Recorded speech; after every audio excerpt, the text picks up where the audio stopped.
Hello लोगोफोर, नोंथांमोनखौ आंनि बे बड' जब एलार्ट इउटुब चेनेलाव बयखौबो बरायहरग्रोनाय जाबाय। लोगोफोर, आसामनि गोबां साख्रिफोरावनो इमप्लयमेन्ट एक्सचेन्ज सार्टिफिकेटखौ नांगौ। बेनिखायनो दा आसाम पुलिसनि एबिइउबि कनस्टेबल आरो कामान्ड'नि अनलाइन एप्लाइ खालामनायावबो बे इमप्लयमेन्ट एक्सचेन्ज सार्टिफिकेटखौ नांगौ। बेनिखायनो आं दिनै नोंथांमोननो इमप्लयमेन्ट एक्सचेन्ज सार्टिफिकेटखौ अनलाइन माबोरै एप्लाइ खालामो बेखौ फारि फारि बे भिडिअनि गेजेरजों दिन्थिलांगोन। नोंथांमोना भिडिअखौ जोबजासिमल' नायलांबाय थाबानो जाबाय। गिबियाव जायखिजाया मोनसे ब्राउजारखौ अपेन खालामनानै लादो। बेनि उनाव बेयाव इमप्लयमेन्ट एक्सचेन्ज बिनि उनाव सार्च खालामदो। सार्च खालामनाय लोगो लोगोनो बे फार्स्टआव फैदों नैबे रेजिस्ट्रेशन अफ इमप्लयमेन्ट चेकार इन इमप्लयमेन्ट एक्सचेन्ज, बेयाव थुनानै होदो। थुनानै होनाय लोगो लोगोनो फैबाय जोङो इमप्लयमेन्ट एक्सचेन्ज सार्टिफिकेटनि अफिसियेल पेजआव। गिबियाव जोङो रेजिस्ट्रेशन खालामग्रोनानै लानांगोन। बिनि थाखाय जोङो नै खनायाव दङ बेयाव लगइन एन्ड रेजिस्ट्रेशन, बेयाव रेजिस्ट्रेशनाव होनाय लोगो लोगोनो दायो फैबाय फुल नेम, जाय रेजिस्ट्रेशन खालामगोन बिनि नाम आरो बिनि इमेल एड्रेस होनांगोन। इमेल एड्रेसा मबाइलावनो थानाय जाथारनांगोन, मानोना बे इमेल एड्रेसाव SMS फैगोन। मबाइल नाम्बाराबो बेबायदिनो थाथारनाय जानांगोन। बिनि उनाव पासपर्टखौ नै बेबायदि होनांगोन नों। माखासे स्पेसियेल केरेक्टारबो, नाम्बारबो आरो लेटारबो होफानांगोन। दायो आं बेखौ फरायजोबगोन लागासै। गासैखौबो फरायखांनायनि उनाव दायो नैबेयाव स्टेटआव होदो जोंना आसाम। बिनि उनाव नैबेयाव केपचाखौ फरायदो। बिनि उनाव नैबे साबमिट बटनाव थुनानै होदो। दायो फैदो नैबेयाव इमेल आइडिनि अटिपिखौ इमेल आइडिनियाव होदो आरो मबाइल नाम्बारनि अटिपिखौ मबाइल नाम्बारनियाव होदो। जुदि मबाइल नाम्बार आरो इमेल आइडियाव SMS एबा अटिपिया थाङाखैब्ला रिसेन्ट अटिपियाव होनो हागोन। बिनि उनाव बे मोननै अटिपिफोरखौ फिलआप खालामनायनि उनाव भेलिडेटआव थुनानै होदो। भेलिडेटआव थुनाय लोगो लोगोनो रेजिस्ट्रेशन साक्सेसफुल जानाय खिथाबाय। बिनि उनाव पासपर्टखौ खिथादों नै मबाइल नाम्बारा ID जाबाय आरो पासपर्टआ गाव दोननाया जा दोनदों बेनो थागोन। बिनि उनाव दा लगइन खालाम थिनदों। बिनि उनाव जों दायो हम पेजाव थांफिननांसिगोन। मबाइल नाम्बार आरो पासपर्टखौ होखांनायनि उनाव केपचाफोरखौ फिलआप खालामनायनि उनाव लगइनआव थुनानै होदो। केपचाखौ थुवाब्ला नैबेयाव अटिपिबो थांनाय खालामनो हायो मबाइल नाम्बाराव। दायो जोङो केपचाखौनो थुबाय। बिनि उनाव लगइनआव थुनानै होदो। लगइनआव थुनानै होनाय लोगो लोगोनो दायो बेबायदि फैबाय। नैबे सेराव दङ जाय रेजिस्ट्रेशन खालामदोंमोन बिनि नाम, बिनि प्रफाइल थागोन। दायो जोङो इमप्लयमेन्ट एक्सचेन्ज सार्टिफिकेटखौ एप्लाइ खालामनो थाखाय नैबेयाव होदो एप्लाइ फर सार्भिस, बेयाव थुनानै होदो। भिउ एभेलेबल सार्भिस, बेयाव थुनानै होबावदो खेबसे। दायो नैबेयाव थुनाय लोगो लोगो बेबायदि फैबाय। बेयाव माखासे बेलेग बेलेग अनलाइन एप्लाइ खालामनायबो थागोन। दायो जोङो इमप्लयमेन्ट एक्सचेन्ज सार्टिफिकेटनि अनलाइन एप्लाइ खालामगोन। बेयाव जोङो फारि फारि नागिरलांनोबो हागोन। नैबेयाव नेक्स्ट होनानै जोङो बिदि खालामालासिनो नैबेयाव सार्चआव डाइरेक्ट इमप्लयमेन्ट एक्सचेन्ज बिदि लिरनानै इमप्लयमेन्ट लिरबानो नै फैखागोन। बेयाव नै इमप्लयमेन्ट एक्सचेन्जनि माखासे एप्लाइ खालामनाय फैदों। रिनिउवेल रेजिस्ट्रेशन खालामनाय फैदों, रिनिउवेल रेजिस्ट्रेशन कार्ड खालामनायबो फैदों, रेजिस्ट्रेशन खालामनायबो फैदों। दायो जोङो गोदान एप्लाइ खालामगोनफ्रा नैबेयाव रेजिस्ट्रेशन अफ इमप्लयमेन्ट चेकार in employment exchange for Aadhaar base, Aadhaar कार्डजों एप्लाइ खालामनांगोन। जायना आधार कार्ड दं बेसो बेयाव खालामनांगोन। जुदि आधार कार्ड गैयाब्ला एप्लाइ खालामनानै अफिसाव फिजिकेलि एप्रुभनि थाखाय थांनांगोन। दायो जोंना आधार कार्ड दंखायो नालाय आधार कार्डआव नैबे आधार कार्डनियाव थुनानै होदो। एप्लाइ खालामनायनि सिगां नैबेयाव माखासे गाइडलाइन होदों, बेखौ मोजाङै फरायग्रोनानै लाग्रो जाहाथे गोरोन्थि जायै बायदि। दायो आङो बेखौ फरायलायला, डाइरेक्ट एप्लाइ खालामनानै दिन्थिनोसै। फार्स्टआव होनाय दङ नै Aadhaar details of the applicant, जाय एप्लाइ खालामदों बिनि आधार कार्डआव थानाय डिटेल्सफोरखौ होनांगोन। बेयाव फार्स्टआव होनदों आधार नाम्बार, आधार कार्डनि नाम्बारखौ होनांगोन। बिनि उनाव नै स्टेटआथ' आसाम जाखानाय। बिनि उनाव full name in Aadhaar card, Aadhaar कार्डनि फुल नामखौ बेयाव होनांगोन। बिनि उनाव फैदो नै दायो एप्लिकेन्ट डिटेल्स, जाय एप्लाइ खालामग्रा बिनि नामफोरखौ माखासे डिटेल्सखौ बेयाव फिलआप खालामनांगोन। आधार कार्डनि नामखौ होनाय लोगो लोगो नै बेयाव फैखाबाय एप्लिकेन्टनि नामाबो। दायो जों बेखौ फरायलायनांला, बेयाव जेन्डारखौ सेलेक्ट खालामदो। बिनि उनाव बेयाव होनांगोन मबाइल नाम्बार। बिनि उनाव इमेल आइडिया नै अपसनेल जायो, जेराव बेयाव स्टार मार्क गैया। जेराव नैबेयाव बेबायदि गोजा कालारनि स्टार मार्क होनाय दं बेखौ फरायजोबथारनांगोन। जेराव बेबायदि स्टार मार्क गैया बेयाव फरायाब्लाबो जेबो नङा। इमेल आइडिया अपसनेलसो, बेखौ होआबाबो जेबो नङा। बिनि उनाव दङ फादार्स नेम, बेयाव बिफानि नामखौ होथारनांगोन। नैबेयावबो स्टार मार्क दं नालाय। एप्लिकेन्ट डिटेल्सखौ फिलआप खालामखांनायनि उनाव नै दायो फैदो पार्सनेल इनफरमेसन अफ एप्लिकेन्ट, जाय एप्लाइ खालामग्रा बिनि पार्सनेल इनफरमेसन। बेयाव मा बुंदों नै बेयाव जेन्डारा सेलेक्ट जाखाबाय नै फिमेल नालाय, दहाय जा जेन्डार सेलेक्ट खालामखानायखाय बेयावबो फिमेलानो फैखाबाय। बेयाव मोनसे पासपर्ट साइजनि फट' आपल'ड खालामनांगोन। बिनि उनाव फादार्स नेमा बेयाव फैखाबाय। बिनि उनाव बेयाव डेट अफ बार्थखौ सेलेक्ट खालामनांगोन, बेसेबाङाव गावनि डेट अफ बार्थखौ होनांगोन। बिनि उनाव बिमानि नामखौ होनांगोन बेयाव। बिनि उनाव बेयाव कास्टखौ सेलेक्ट खालामनांगोन, जोंना मा STPआव। जुदि सोरबा हिन्जाव मानसिया हाबा जानायब्ला बेयाव हासबेन्डनि नामखौ होनांगोन, हौवानि नामखौ। जुदि हाबा जायाखैब्ला बेयाव होआब्लाबो जागोन। बिनि उनाव मबाइल नाम्बारा नै अट'मेटिकलि फैखाबाय। बिनि उनाव नै नों एक्स सार्भिसमेन नामा बेखौ सोंदों, येस बा येस, नो बा नो। सिगां माबाफोर साख्रि मावखांनायबा येस होदो, नङाबा नो होदो। बिनि उनाव नै इमेल आइडियाबो फैखाबाय। बिनि उनाव रिलिजनखौ सेलेक्ट खालामदो। मेरिटेल स्टेटासखौ बेयाव हाबा जानाय ना हाबा जायि, बेयाव हाबा जानायबा मेरिटआव होदो, हाबा जायाखैबा सिंगोलाव होदो। बेनि उनाव अकुपेसना जोंना मा, सोर मा मावो बेखौ बेयाव होदो। जोंना स्टुडेन्ट बा स्टुडेन्टआव होदो। बिनि उनाव इउनिक आइडेन्टिफिकेसन टाइपआव माखौ होनो हायो नै, बेयाव ड्राइभिं लाइसेन्स दंबा ड्राइभिं लाइसेन्स होनो हागोन, पासपर्ट दंबा पासपर्ट होनो हागोन, भटार आइडेन्टि कार्ड दंबाबो बेयाव होनो हागोन। बेयाव इउनिक आइडेन्टिफिकेसन नाम्बार, बेयाव नों जा आइडेन्टि कार्ड नैबेयाव होदोंमोन बिनि नाम्बारखौ बेयाव होनांगोन। बिनि उनाव होनदों प्रमिनेन्ट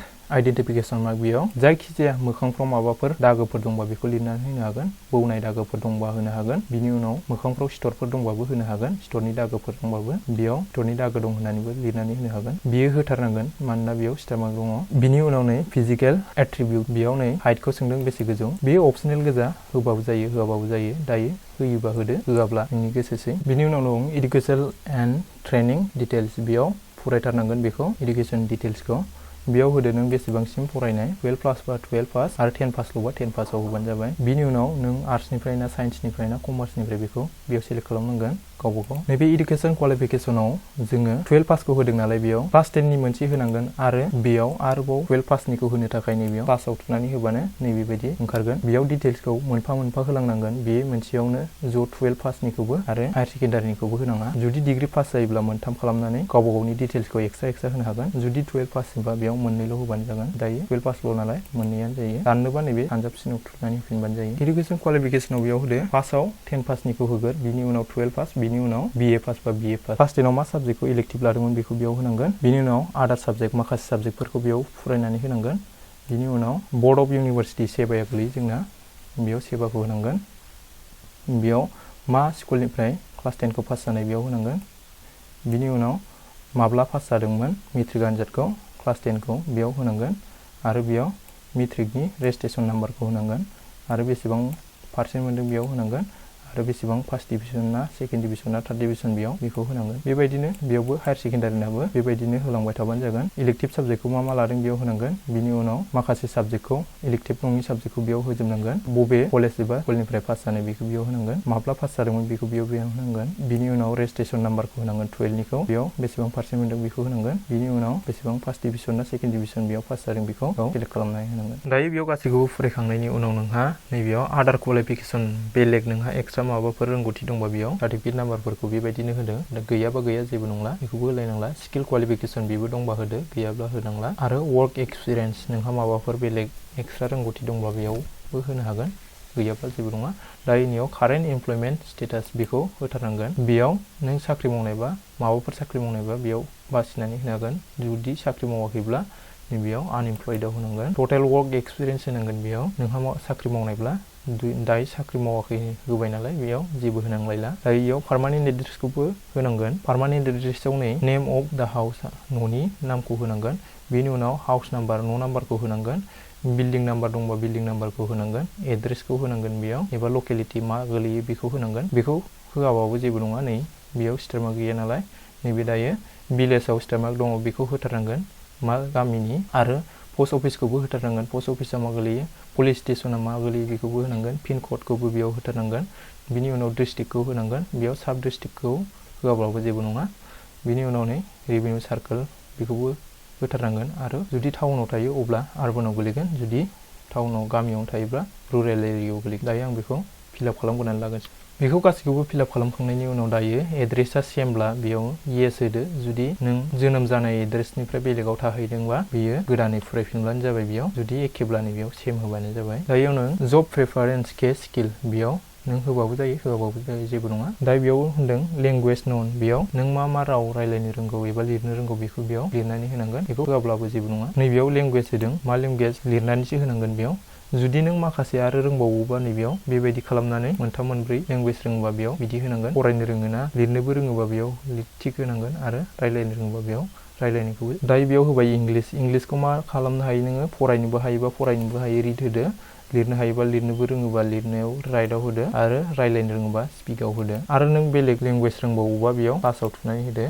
दायो होबावदो बेयाव नों मा रोङो हिन्दी रोङोबा हिन्दीखौ होबावदो फरायनो रोङोबा फरायनो रोङोबा होदो आरो लिरनो रोङोबा लिरनोबो होदो आरो रायलायनो रोङोबा रायलायनोबो होदो दायो इमप्लयमेन्ट एक्सचेन्ज बेखौ बेयाव सेलेक्ट खालामनाय लोगो लोगोनो जोंना मोनसेल' फैखायो बेखौ बेयाव टिक खालामनानै होबानो जाबाय बेनि उनाव नै गासैखौबो फिलआप खालामखांनायनि उनाव गाहायाव फैथारदो नैबेयाव होनदों डिक्लारेसनाव टिक खालामनानै होदो बिनि उनाव नैबेयाव मोनसे सिगनेचारखौ आपल'ड खालामदो सिगनेचार होखांनायनि उनाव दायो नैबेयाव खेबसेखौ फिलआप खालाम बिनि उनाव साबमिटआव थुनानै होदो अटिपिखौ थुखांनाय लोगो लोगो नै दायो भेलिडेटआव थुनानै होदो आधारा भेरिफाइड जाबायनो नै अकेआव थुदो साबमिटआव थुनाय लोगो लोगो नै दायो बेबायदि मोनसे फर्म फैबाय एप्लाइ खालामनाया माबाफोर गोरोन्थि जादों ना मादों बेखौनो मोजाङै नायफिनबानो जाबाय दायो गोरोन्थि जायाखैब्ला गाहायाव फैथारदो जुदि गोरोन्थि जादोंबा नैबे एडिटआव थुनानै गोदानै एप्लाइ खालामफिननो हागोन दायो जुदि गोरोन्थि गैयाब्ला नैबे एटाच एनेक्सार बेयाव थुनानै होदो बेयाव माखासे डकुमेन्ट्स बिदों बे डकुमेन्ट्सफोरखौ गासैखौबो पिडिएफ फाइलावसो आपल'ड खालामनांगोन पिडिएफ फाइलखौ मबाइलाव माखासे पिडिएफ फाइल खालामग्रा एप्सफोर दङ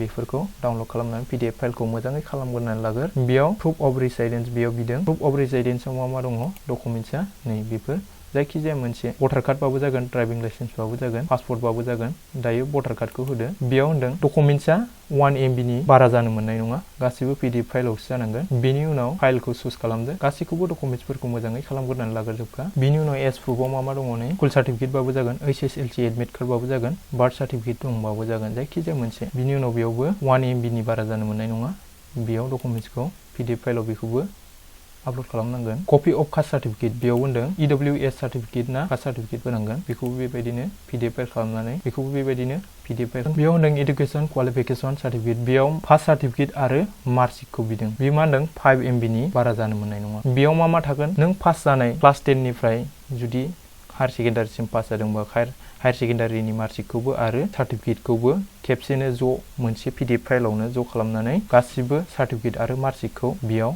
आपल'ड खालामनांगोन बेबायदि मोनसेयावनो ज' पिडिएफ फाइल खालामनानै सार्टिफिकेट आरो मार्कशिटखौ बिनि उनाव आदार क्वालिफिकेसन बेफोरखौ होलायाबाबो जागोन बिनि उनाव नैबे माखासेखौ होलायाबाबो जागोन बिनि उनाव नैबे आधार कार्डखौ होथारनांगोन आधार कार्डखौबो बेबायदिनो आपल'ड खालामदो पिडिएफ फाइलाव बिनि उनाव गासैखौबो आपल'ड खालामखांनायनि उनाव डकुमेन्ट्सफोरखौ सेभ एन्ड एनेक्साराव होदो सेभ एन्ड एनेक्साराव होनाय लोगो लोगोनो बिनि उनाव फैबाय गासिबो डकुमेन्ट्सआ आपल'ड जाजोब्बाय आपल'ड जाजोबखांनायनि उनाव नै दायो सिगनेचारफ्रा फैजोब्बाय नैबेयाव होदों मा डकुमेन्ट्स आपल'ड खालामदों बेयो नैबेयाव जाखांफैजोब्बाय बिनि उनाव नैबेयाव साबमिटआव होदो